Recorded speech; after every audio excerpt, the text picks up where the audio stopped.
அன்பார்ந்த சகோதர சகோதரிகளே, பெரியோர்களே, தாய்மார்களே, ஒரு முக்கியமான விஷயத்தை உங்களிடம் பேசுவதற்காக இந்த வீடியோ பதிவு.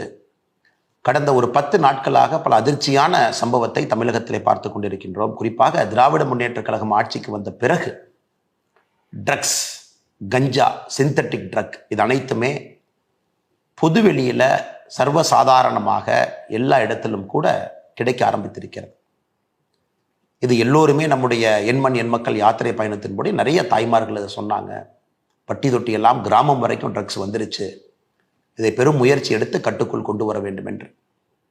திமுக அரசு குறிப்பாக இந்த 33 மாத காலத்தில் வரலாறு காணாத அளவுக்கு தமிழகத்தில் ட்ரக்ஸ் புழக்கம் அதிகமாக இருக்கிறது. அதுவும் இந்த 10 நாட்களாக வந்த செய்தி நமக்கு ஒரு ஊர்ஜிதத்தை கொடுக்குது. எந்த அளவுக்கு இதனுடைய தொடர்பு, அரசியல் தொடர்பு, சினிமா தொடர்பை தாண்டி வேறு வேறு அயல் நாடுகளுடைய தொடர்பு. நீங்க பாருங்க, திமுக ஒரு மனிதர் அயலக அணி பொறுப்பை வாங்குறார். அப்படின்னா வெளிநாட்டில் இருக்கக்கூடிய எல்லா நாடுகளுக்கும் ஒரு பொறுப்பாளர் ஒருத்தர் வாங்குறார். அதே மனிதர் ஒரு சினிமா கம்பெனி நடத்துறார், ஜேஎஸ்எம் ப்ரொடக்ஷன்ஸ் அப்படின்னு. ஜாஃபர் சாதிக் என்கின்ற மனிதன் ஒரு பெரிய ட்ரக் நெட்வொர்க்கினுடைய தலைவராக இருக்கிறார். சமீபத்தில் Delhi special police, narcotics control bureau இருவரும் இணைந்து ஒரு சப்ளை செயினை டிஸ்டர்ப் பண்ணி 4 பேர்த்த பிடிக்கிறாங்க. 4 பேர்த்துடைய கிங்பின் தமிழ்நாட்டில் சென்னையில் இருக்கக்கூடிய ஜாஃபர் சாதிக்கை கண்டுபிடிக்கிறாங்க. அதில் குறிப்பாக என்ன நமக்கு ஷாக்கிங்காக இருக்குன்னு பார்த்தீங்கன்னா, 45 கன்சைன்மெண்ட்டில் வேறு வேறு முறையில் 45 முறை நியூசிலாந்து, ஆஸ்திரேலியா, மலேசியா அது போல பகுதிகளுக்கு ட்ரக்ஸ் அனுப்புகிறாங்க. 3500 கிலோ, 2000 கோடி ட்ரக்ஸ் 45 கன்சைன்மெண்ட்டில் போதுங்க.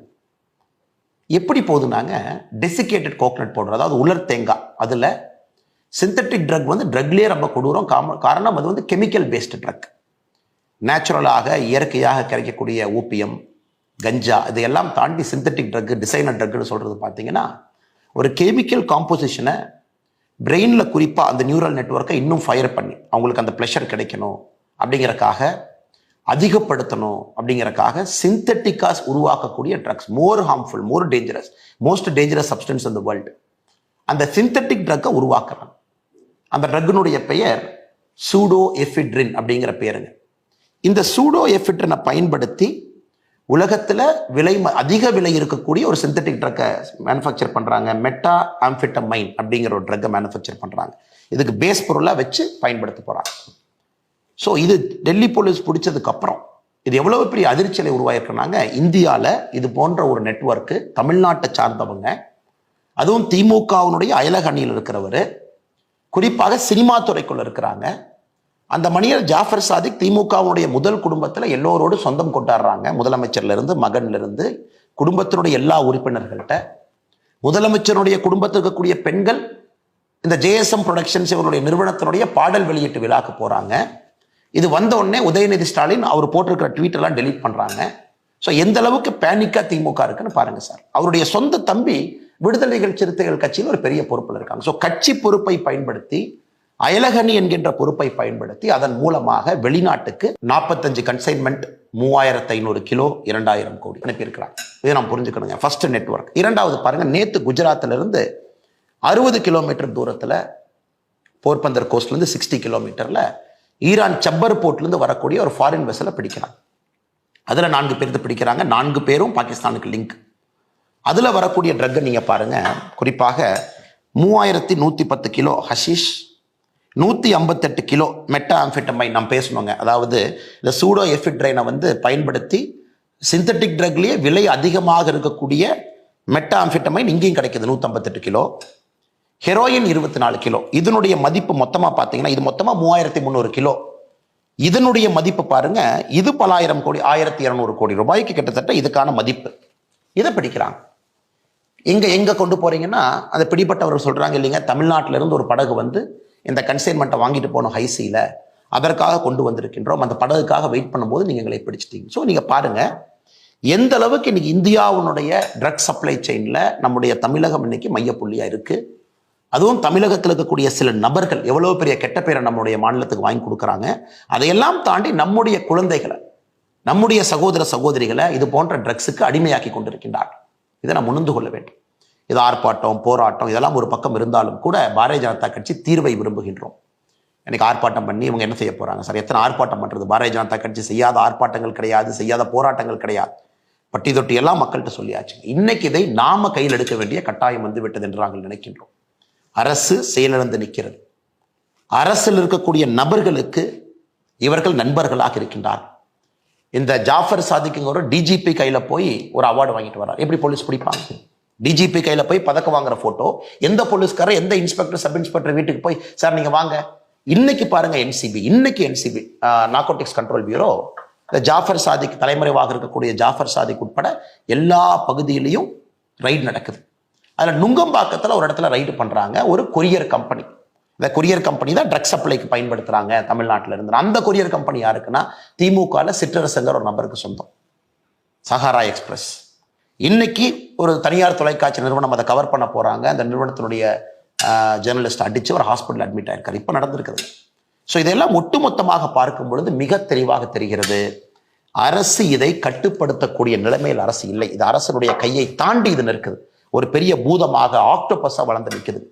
Multinational connections, Australia, New Zealand, Malaysia, India முழுவதும் கொரியர் கம்பெனி, திமுகவுடைய அயலக அணி, அது ஒரு பொறுப்பாளர், சினிமா ப்ரொடக்ஷன் கம்பெனி, அதில் வந்து திமுகவுடைய முதல் குடும்பத்தினுடைய சம்பந்தம். உதயநிதி ஸ்டாலின் ட்வீட்டை டெலிட் பண்ணுறாங்க. ஸோ எப்படி இவங்களால நீங்கள் கண்ட்ரோல் பண்ணணும்னு நினைக்கிறீங்க? So most dangerous money is drugs மணி.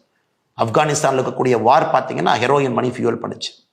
அதே போல் இந்தியாவில் உலகத்தில் இருக்கக்கூடிய முக்கியமான ஹாட்ஸ்பாட்ஸ் எல்லாமே இந்த ஓபிஎம் கல்டிவேஷன், ட்ரக் ஸ்மக்லிங், இதுலேருந்து வரக்கூடிய பணம் அடுத்து ஆர்ம்ஸ் டிராஃபிக்கிங் போகும். அதை வைத்து இன்சர்ஜென்ஸ் குரூப் சண்டை போடுவாங்க. ஸோ உலகம் முழுவதும் நீங்கள் பேட்டர்ன் பார்த்தீங்கன்னா இந்த ட்ரக்கிலிருந்து வரக்கூடிய ஈஸி மணி தான் உலகத்தையே கெடுத்து கொண்டிருக்கிறது. ஒரு இன்சர்ஜென்ட் குரூப் ஃபைட்டிங்ல இருந்து, ஆர்ம்ஸ் ஸ்மக்லிங்ல இருந்து 2 நாடுகளுக்கான சண்டை இன்னைக்கு தமிழ்நாடு அளவில் அது வந்திருப்பது ஏற்றுக்கொள்ள முடியாது. சினிமாக்குள்ள பாருங்க, பிளாக் மணியை ஒயிட் மணி ஆக்கிறதுக்கு சினிமா ஒரு துறை.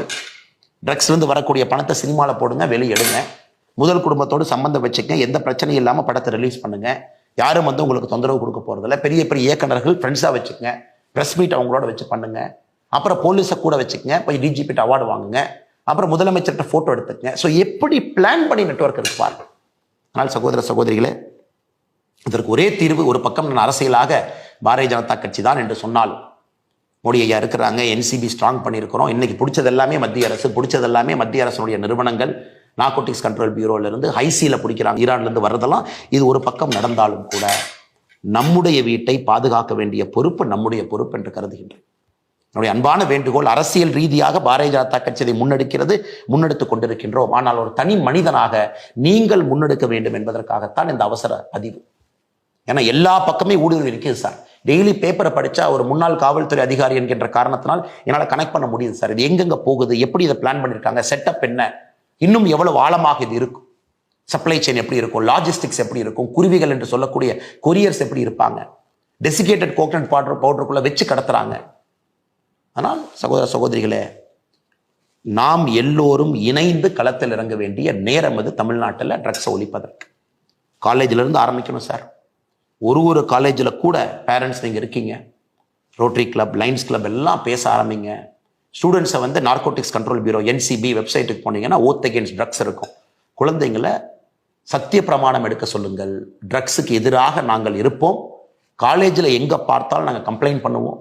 அதற்கு காலேஜுக்குள்ளே ஒரு தனி சென்டர் இருக்கணும், ஒரு ஆள் இருக்கணும். காலேஜுக்குள்ளே காவல்துறையினுடைய டோல் ஃப்ரீ நம்பர் ரெஜிஸ்டர் பண்ணியிருக்கணும். அதை காலேஜில் இருக்கக்கூடிய குழந்தைகள் அவர்களாக முன்னாடி வந்து சொல்லணும். அதற்கான கான்ஃபிடன்ஸ் அந்த குழந்தைகளுக்கு நம்ம கொடுக்கணும். அதுக்கு கம்ப்ளைண்ட் பாக்ஸாக இருக்கலாம், அனானிமஸாக கம்ப்ளைண்ட் உள்ள ட்ராப் பண்ணலாம். காலேஜுக்கு பக்கத்தில் இருக்கக்கூடிய பெட்டி கடைகள், காலேஜ்லேருந்து 1 கிலோமீட்டர் 5 கிலோமீட்டருக்குள்ள இருக்கக்கூடிய முக்கியமான பெட்டி கடைகள், அங்கே தான் அதிகமாக அது பார்த்தீங்கன்னா வெளியே வரும், சைடில் போகும், சின்ன சின்ன கடைகள் இருக்கும். அதை காவல்துறை கண்காணிப்பார்கள் என்று நம்புகின்றோம். ஆனால் மாநில அரசு செயலிழந்து நிற்குது. அதையெல்லாம் வாட்ச் பண்ணணும். காலேஜுக்குள்ளே யாராவது ஒரு குழந்தைகள் 4 ஆண்டு 5 ஆண்டு அதிகமாக படிக்கிறாங்க. ஒரு குழந்தை பார்த்தீங்கன்னா, நான் இதற்கு முன்பு காவல்துறை அதிகாரியாக இருக்கும்பொழுது ஒரு தனியார் கல்லூரியில் பார்த்தேன். 7 வருஷம் 8 வருஷம் 9 வருஷம் ஏன் அதிகமாக படிக்கிறாங்கன்னு பார்த்தீங்கன்னா, காலேஜுக்குள்ளே அந்த குழந்தைகள் ட்ரக்ஸ் செல்லராக இருக்கிறாங்க. நிறைய நடவடிக்கை எடுக்க வேண்டி இருந்ததுங்க என்னுடைய பழைய பரிமாணம் காவல்துறை அதிகாரியாக. ஸோ காலேஜுக்குள்ளே ஒருத்தவங்க ரொம்ப நாள் இருக்காங்க, ரொம்ப எக்ஸ்டெண்டடாக படிக்கிறாங்க, அரியர் நிறையா வச்சுருக்காங்க, இருந்தும் 3-4 வருஷம் அவங்கள கண்காணிக்கணும். காலேஜுக்குள்ளே வரக்கூடிய சப்ளை செயின்ஸ், உள்ளே வரக்கூடிய கேன்டீனுக்கு வரக்கூடியவர்கள் யார், என்ன, காலேஜுக்கு வெளியே யார் நிற்கிறாங்க. ஸோ காலேஜே இப்போ ஸ்பெஷல் ஸ்குவாட் போகணும். அடுத்து ரோட்டரி, லைன்ஸ், இது போன்ற இன்டர்நேஷ்னல் அமைப்புகள் நீங்கள் ட்ரக் அவேர்னஸை ஒரு இஷ்யூவாக கையில் எடுக்கணும். அதை தாண்டி நம்முடைய பெற்றோர்கள், பொதுமக்கள் எல்லாம் பேரண்ட் டீச்சர் அசோசியேஷன் மீட்டிங்கில், காலேஜில் இதை பற்றி நம்ம பேசணும். இது எல்லாம் நாம் செய்ய ஆரம்பிக்கும் பொழுது மாநில அரசு செயலிழந்து நின்றாலும் கூட மக்களாக நாம் நம்முடைய தமிழகத்தை மீட்டெடுக்க முடியும் என்று முழுமையாக நம்புகின்றோம்.